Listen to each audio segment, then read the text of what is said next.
तो child health nursing का introduction और एक इम्पोर्टेंट टॉपिक भी हम कवर करेंगे इसमें साथ में, जो हर टॉपिक के साथ स्पेशली जब पूछा जाता है एग्ज़ाम में कि इस डिजीज़ में बच्चे की नर्सिंग केयर क्या होगी, तो उसको भी हम इसमें चैप्टर में कवर करेंगे, जिसको किसी भी टॉपिक में लिखा जा सकता है कि एक हॉस्पिटलाइज्ड चाइल्ड है उसमें नर्सिंग केयर क्या होगी। तो कुछ टॉपिक ये जो कॉमन है वो हर जगह आप यूज़ कर सकते हैं और कुछ एज पर डिजीज़ उसमें ऐड कर सकते हैं। तो ये बहुत ही इम्पोर्टेंट होने वाला है, तो आप बने रहिए और चैनल को सब्सक्राइब कर लेना ताकि आने वाले जो वीडियोज़ हैं उसका नोटिफिकेशन भी आपको मिल सके। तो बाल स्वास्थ्य नर्सिंग या चाइल्ड हेल्थ नर्सिंग होती क्या है? बाल स्वास्थ्य नर्सिंग जो पीडियाट्रिक्स है उसका एक प्रकार की ब्रांच है नर्सिंग की या मेडिकल साइंस की, जिसमें हम शिशुओं और जो किशोरावस्था तक के बच्चे हैं उनकी केयर करते हैं। इसमें ज़्यादातर 14 ईयर्स तक के बच्चों को हम शामिल करते हैं। उसके बाद में जो बच्चे हैं वो एज एडल्ट ट्रीट किए जाते हैं हॉस्पिटल में। कुछ जगह 18 ईयर्स तक भी चाइल्ड हेल्थ में ही शामिल हम कर लेते हैं। ये जो सर्विस है ये हम प्रोवाइड करते हैं इन पेशेंट हॉस्पिटल के रूप में और ओपीडी के रूप में भी। जो बाल चिकित्सा का पीडियाट्रिक्स वर्ड है वो आया है पीडिया एंड आइट्रिक्स से। पीडिया मीन्स चाइल्ड एंड आइट्रिक्स मीन्स उपचार या ट्रीटमेंट। अब हम देख लेते हैं कि बाल स्वास्थ्य नर्सिंग में क्या सर्विसेज दी जाएंगी। तो बाल चिकित्सा जो स्वास्थ्य नर्सिंग है वो स्वास्थ्य और बीमारी के दौरान यानी हेल्थ एंड इलनेस के दौरान बच्चों की नर्सिंग प्रैक्टिस का एक स्पेशल एरिया है, जिसमें बच्चों की जो प्रिवेंटिव है, प्रोमोटिव है, क्यूरेटिव और रिहेबिलिटेटिव सर्विसेज शामिल होती हैं। इसी को ही हम चाइल्ड हेल्थ नर्सिंग या पीडियाट्रिक नर्सिंग कहते हैं। कई बार क्वेश्चन आ जाता है एग्जाम में कि बाल स्वास्थ्य नर्सिंग की आधुनिक अवधारणा क्या है, what is the modern concept of child health nursing. तो इसके बारे में हम देख लेते हैं कि जो मॉडर्न कॉन्सेप्ट है उसमें जो फोकस है वो दिया गया है रोकथाम और बीमारियों की रोकथाम और स्वास्थ्य के प्रमोशन के ऊपर, ना कि केवल ट्रीटमेंट के ऊपर। ठीक ना, ट्रीटमेंट तो है ही है बट ज़्यादा फोकस किया गया है डिजीज़ के प्रिवेंशन पर और हेल्थ के प्रमोशन पर। जो पीडियाट्रिक नर्सिंग है जिसका लेटेस्ट कॉन्सेप्ट के अनुसार ट्रीटमेंट के साथ साथ बच्चों का जो ग्रोथ एंड डेवलपमेंट है उसके ऊपर भी ध्यान केंद्रित किया गया है, ताकि बच्चा सामाजिक रूप से, शारीरिक रूप से और मानसिक रूप से अच्छी तरह एक एडल्ट के रूप में डेवलप हो सके, ग्रो कर सके। बच्चों को जो हम प्रभावी नर्सिंग देखभाल इस लेटेस्ट कॉन्सेप्ट के अनुसार करवाते हैं तो उसमें एक पॉइंट ये भी ध्यान रखा जाता है कि जब एक बच्चा हॉस्पिटल में एडमिट होता है तो जो हॉस्पिटलाइजेशन का ट्रॉमा है उसको जितना हो सके कम कर सकें, क्योंकि एक बच्चे के लिए अपने माँ बाप से दूर होना और एक स्ट्रेंज जगह पर आना जिसके बारे में उसका जो बाल मन है वो सोच नहीं रहा होता है, तो काफ़ी वो स्ट्रेस में होता है। तो हम एक परिवार के सदस्य के रूप में और उस परिवार को, उस फैमिली को साथ में शामिल करके केयर के दौरान काफ़ी हद तक इस ट्रॉमा को कम कर सकते हैं।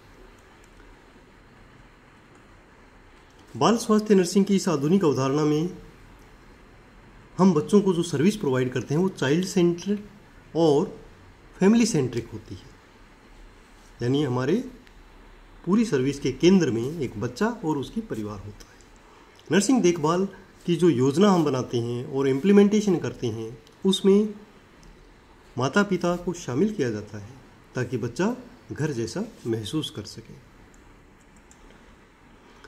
बाल स्वास्थ्य नर्सिंग की इस आधुनिक अवधारणा को हम एक वर्ड से समझ सकते हैं जिसे हम कहते हैं एकेडमिक। इसके अनुसार ए का मतलब होता है एडवोकेट, अर्थात जो नर्स है वो एक बहुत ही अच्छे एडवोकेट की तरह कार्य करती है बच्चे और परिवार के लिए। एडवोकेट क्या करता है कि अच्छी सलाह देता है, उसका सपोर्ट करता है क्लाइंट का। तो उसी प्रकार एक नर्स जो चाइल्ड हेल्थ या पीडियाट्रिक नर्स है वो एडवोकेट का कार्य करती है बच्चे और उस परिवार के लिए।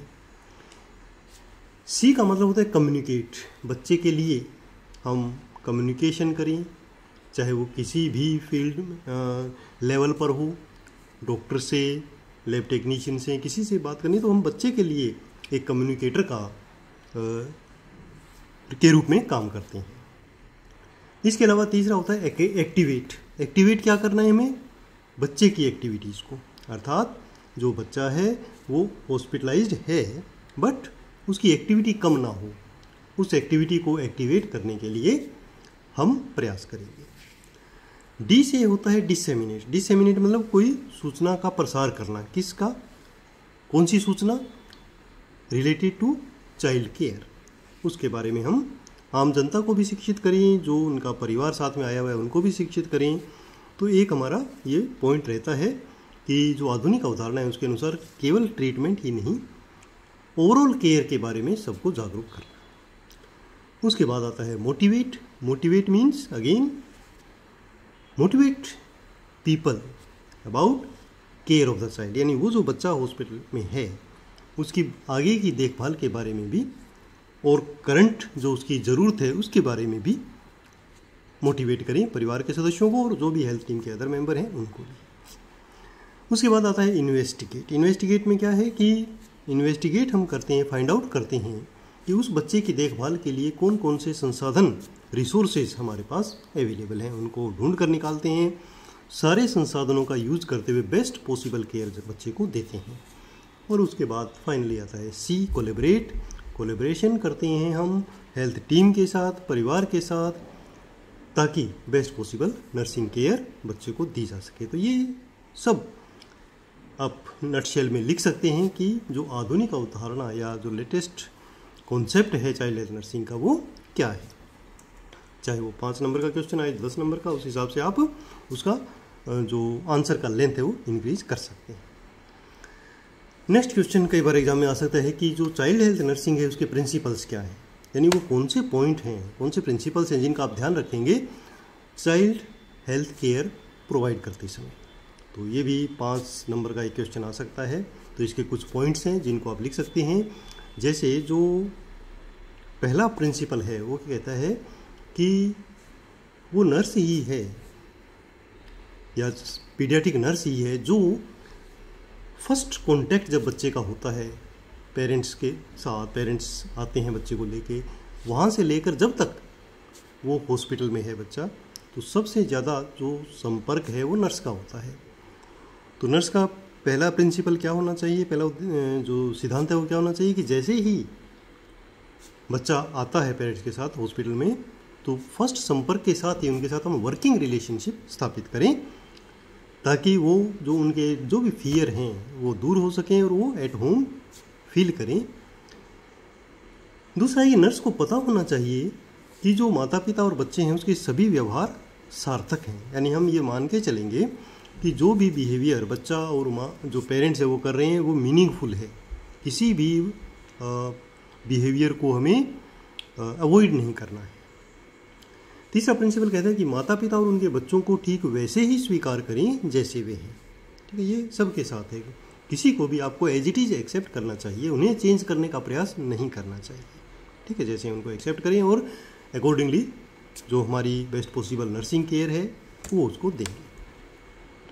नेक्स्ट आता है कि जो पेरेंट्स हैं और जो बच्चा है उन्हें ये एहसास दिलाएं कि उनकी जो भी प्रॉब्लम है वो महत्वपूर्ण है और हम उसकी समाधान के लिए यहाँ मौजूद हैं। ठीक है, उनको ये एहसास हो जाना चाहिए कि we are there to help them. इसी प्रकार जो पीडियाट्रिक नर्स है उसको सहानुभूति रखनी चाहिए माता पिता और बच्चों के प्रति, क्योंकि वो दर्द में है, they are in the pain, और हमारे एक सिंपैथी के हिसाब से कार्य तो हमें प्रॉपर करना ही है, बट मानसिक रूप से भी हम उनके साथ हों तो जो केयर है उसका जो लेवल है, प्रभावशीलता है, वो इंक्रीज हो जाती है। उसके बाद है कि जो भी प्रॉब्लम है, जो भी दुर्घटना है या जो बीमारी है, उसके संबंध में ट्रीटमेंट के बारे में माता पिता को निर्णय लेने का पूरा अधिकार होता है, उसे हमें एक्सेप्ट करना चाहिए। नेक्स्ट प्रिंसिपल क्या कहता है? नेक्स्ट प्रिंसिपल कहता है कि माता पिता और जो उनके बच्चे हैं उन्हें अपनी भावनाएं व्यक्त करने देना चाहिए, चाहे वो पॉजिटिव है चाहे नेगेटिव है। ठीक है, उन्हें अवसर देना चाहिए कि वो एक्सप्रेस कर सकें अपनी फीलिंग्स को।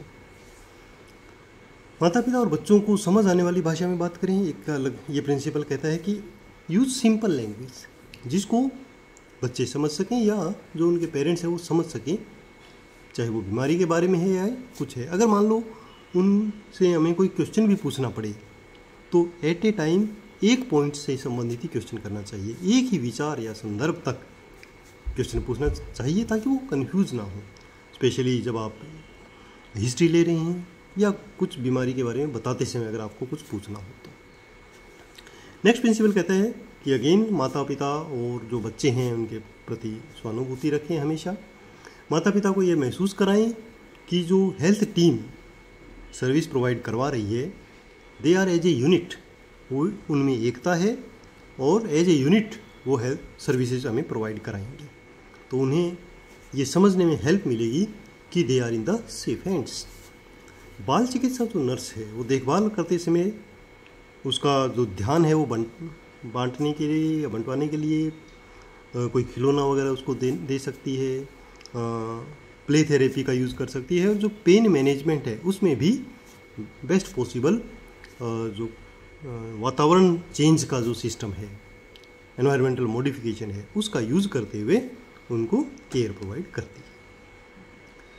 नेक्स्ट आता है एक क्वेश्चन, कई बार एग्जाम में 5 नंबर का या 3 नंबर का आ सकता है कि what are the trends in child health nursing. Trends का मतलब होता है कि क्या बदलाव हुए हैं जब से नया कॉन्सेप्ट आया है। तो उन ट्रेंड्स की बात करते हैं तो पहला तो ट्रेंड है कि बच्चे की जो केयर है दैट इज चाइल्ड सेंट्रिक। ठीक है, उसमें बच्चे को इम्पोर्टेंट माना गया है, उसी हिसाब से उसको केयर प्रोवाइड करवाई जाती है। दूसरा, परिवार के लिए लचीला दौरा घंटा, यानी जो समय है विजिटिंग आवर्स हैं वो रिलैक्स्ड रहेंगे, जब भी माता पिता चाहें वो उनसे मिल सकते हैं। ऐसा नहीं कि जो फिक्स टाइम है उसी पर ही आएंगे, जैसे एडल्ट केयर में होता है, तो यहाँ पर रिलैक्सिंग टाइम होता है। उच्च प्रौद्योगिकी देखभाल, यानी जो हाई प्रोफिशिएंसी वाली केयर है वो इसमें प्रोवाइड करवाई जाती है बच्चों को। इसी प्रकार एक लेटेस्ट ट्रेंड ये भी है कि एक पेशेंट हेल्प जो ग्रुप है, हेल्प ग्रुप या सहायता समूह, उसका गठन किया जाता है, जिसमें सिमिलर जो बीमारी वाले बच्चे हैं उनके पेरेंट्स को आपस में मिलवाया जाता है ताकि वो कुछ भी उनके क्वेश्चन है वो आपस में शेयर करके डिस्कस करके उनको आसानी से समझ सकें। उसके बाद एक पॉइंट ये भी आता है लेटेस्ट ट्रेंड में कि जो अस्पताल में भर्ती बच्चे हैं उसमें स्कूलों के शिक्षकों को भी शामिल किया जाता है कि जिस स्कूल में बच्चा पढ़ रहा है, मान लो कोई लॉन्ग टर्म डिजीज़ है, तो उनके पेरेंट्स टीचर्स को भी शामिल किया जाएगा कि कभी वो विजिट करें, बच्चे को जो उनकी क्लासेस चल रही हैं उनके बारे में थोड़ा सा ब्रीफ कर दें, दूसरे बच्चों की हेल्प लेकर उनके जो नोट्स हैं वो बना सकें, क्योंकि बच्चा है अगर वहाँ लिख पढ़ सकता है बेड पर बैठ के तो उनको करने देना चाहिए। तो ये लेटेस्ट ट्रेंड है। तो रूटीन जो है बच्चे का वो कम से कम डिस्टर्ब हो इसलिए प्रयास करने चाहिए। जैसे एक जो लेटेस्ट ट्रेंड है उसमें ये भी कहा गया है कि जो स्कूल और अस्पतालों में खेल, यानी जो प्ले थेरेपी है इज एवरीवेयर इम्पोर्टेंट, चाहे वो स्कूल है चाहे अस्पताल है, तो उसका भी हमें ध्यान रखना है। और जब केयर देते हैं तो उसमें माता पिता और जो परिवार के अन्य सदस्य हैं उनको शामिल किया जाता है। मोस्टली बच्चे को हैंडल उन्हें करने दिया जाना चाहिए जब तक कि कोई उसको बच्चे को रिस्क ना हो, हम सिर्फ गाइड के रूप में वहाँ रहेंगे। इसी प्रकार जो स्वास्थ्य और नर्सिंग टीम है उनका सहयोग कंटिन्यू रहना चाहिए। साक्ष्य पर आधारित कार्य, जो भी आप एक्टिविटी करें that should be evidence based, और बीमारी की रोकथाम और स्वास्थ्य को बढ़ावा, यानी जो मेन फोकस है वो किस पर दिया गया है, prevention of disease and promotion of जो है हेल्थ, उसके बारे में ध्यान दिया गया है। अब एक नेक्स्ट इंपॉर्टेंट क्वेश्चन आ जाता है जो मैंने आपको बताया था कि इसको आप किसी भी चाइल्ड हेल्थ वाले क्वेश्चन के आंसर में लिख सकते हैं जब स्पेशली किसी डिजीज में नर्सिंग केयर बच्चे की पूछी गई हो। तो कुछ कॉमन पॉइंट जो एक अस्पताल में भर्ती बच्चे के लिए हमें करने होते हैं वो क्या हैं कि पहला है कि अधिकांश मामलों में अस्पताल में भर्ती बच्चे की देखभाल में जो नर्स है वो ही प्रमुख हेल्थ टीम की मेंबर होती है, ऑलमोस्ट 24 आवर बच्चे के साथ रहती हैं शिफ्टिंग में। दूसरा पॉइंट आप लिख सकते हैं कि नर्स ही बच्चे और उसके परिवार को देखभाल करने वाली पहली व्यक्ति होती है और अन्य स्वास्थ्य कर्मियों की तुलना में सबसे अधिक समय उसके पास बिताती है। नर्स बच्चे की परेशानी को कम करने की कोशिश करती है ताकि अस्पताल में उसका जो समय है वो एक सुखद अनुभव बन सके, तकलीफदेह अनुभव ना बने। आगे आपको अस्पताल में भर्ती बच्चे के लिए ध्यान रखना है कि जो विकासात्मक रूप, जो उसका जो ग्रोथ एंड डेवलपमेंट है, उसके ऊपर नेगेटिव असर कम से कम हो। ठीक है, जो बीमारी है ठीक है उसका ट्रीटमेंट चल रहा है, बट जो बच्चे की ग्रोथ एंड डेवलपमेंट है वो कंटिन्यू रहे, सही तरीके से रहे। बच्चों में अस्पताल का जो डर है वो कम हो, पेरेंट्स से सेपरेशन की जो चिंता है वो कम हो, और केयर प्रोवाइड करते समय आप बच्चे की जो कॉग्निटिव और जो डेवलपमेंटल लेवल है उस पर भी ध्यान रखना चाहिए कि बच्चा किन बातों को समझ सकता है, उसके हिसाब से केयर करें, उससे बातचीत करें। नेक्स्ट है कि बच्चे और परिवार को सर्जरी के लिए तैयार करते समय माता पिता को सर्जरी शुरू होने तक और सर्जरी के बाद एनेस्थेसिया वाले जो पोस्ट एनेस्थेटिक क्षेत्र है वहाँ भी पेरेंट्स को साथ रहने की अनुमति दी जानी चाहिए। नर्स को अस्पताल में भर्ती होने के दौरान जो बच्चा है उसकी फिजिकल जो सेफ्टी है उसका पूरा ध्यान रखना चाहिए और बच्चे की जो बेसिक केयर है वो प्रोवाइड करवानी चाहिए। बेसिक केयर में शामिल होता है बेबी बाथ, हेयर केयर, जो मुंह की देखभाल है, माउथ केयर, और न्यूट्रिशन संबंधी जो कमियाँ, जो प्रॉब्लम है उसको ध्यान रखें, उसको पूरा करें, और जो जनरल उसकी हाइजीन है उसको मेंटेन करें। नेक्स्ट पॉइंट आता है कि यदि माता पिता वहाँ पर हैं तो कोशिश करें कि जो मैक्सिमम केयर जो प्रोवाइड करनी है वो माता पिता करें ताकि बच्चे का जो स्ट्रेस लेवल है वो कम हो सके। आप उनको ध्यान रख सकते हैं, स्पेशली जो पर्सनल हाइजीन है वो लोग मेंटेन कर सकते हैं, और आप जस्ट गाइड के रूप में वहाँ रह सकते हैं। अस्पताल में भर्ती बच्चे के लिए as per need play therapy, recreation therapy के यूज़ करें, एक्टिविटीज़ को इंक्रीज़ करें, एक्टिवेट करें, और बच्चे के अस्पताल में भर्ती होने पर जो परिवार की रेस्पॉन्स है उसको प्रभावित करने वाले कारकों का आंकलन करें, यानी उसका जो नेगेटिव असर है उसको कम करने का प्रयास करें। इसी प्रकार परिवार जो फैमिली है बच्चे की, उसको हॉस्पिटल एडमिशन के समय, एडमिशन से पहले और इवन डिस्चार्ज के बाद क्या क्या हेल्प की ज़रूरत हो सकती है उसके बारे में कोई भी क्वेश्चन है तो उसको पूछने के लिए प्रोत्साहित करें और एक हेल्प करें। इसी प्रकार जैसे एक पॉइंट हमने पहले भी डिस्कस किया है कि जब तक बच्चा एडमिट है और अपना स्टडी कर सकता है तो उसकी जो स्टडी है उसको कंटिन्यूटी मेंटेन करने का प्रयास करें। फाइनली हम एक पॉइंट ये भी लिख सकते हैं कि जब डिस्चार्ज होने वाला है बच्चा हॉस्पिटल से तो डिस्चार्ज के लिए बच्चे और परिवार को तैयार करें। डिस्चार्ज के दौरान नॉर्मली जो डिस्चार्ज की प्रक्रिया है वो डे 1 से ही शुरू हो जाती है। जब बच्चा एडमिट होता है तो उसी हिसाब से मानसिक रूप से पेरेंट्स को भी प्रिपेयर कर सकते हैं कि डिस्चार्ज होने के बाद अगर मान लो घर पर कोई केयर दी जानी है, कोई प्रोसीजर करना है, तो उसके लिए उनको तैयार करें, डेमोन्स्ट्रेशन दें, रिटर्न डेमोन्स्ट्रेशन लें और देख लें कि वो समझ चुके हैं कि कैसे केयर की जानी है, और सारे जो रिकॉर्ड्स हैं वो कंप्लीट करके डिस्चार्ज में हेल्प करें और यह भी बताएं कि फॉलोअप के लिए कब आना है। तो ये एक सिंपल लेक्चर हमारा कंप्लीट हुआ। इसके आगे भी बहुत सारे ऐसे ही important topic child health nursing के आने वाले हैं। धन्यवाद, आपका दिन शुभ हो।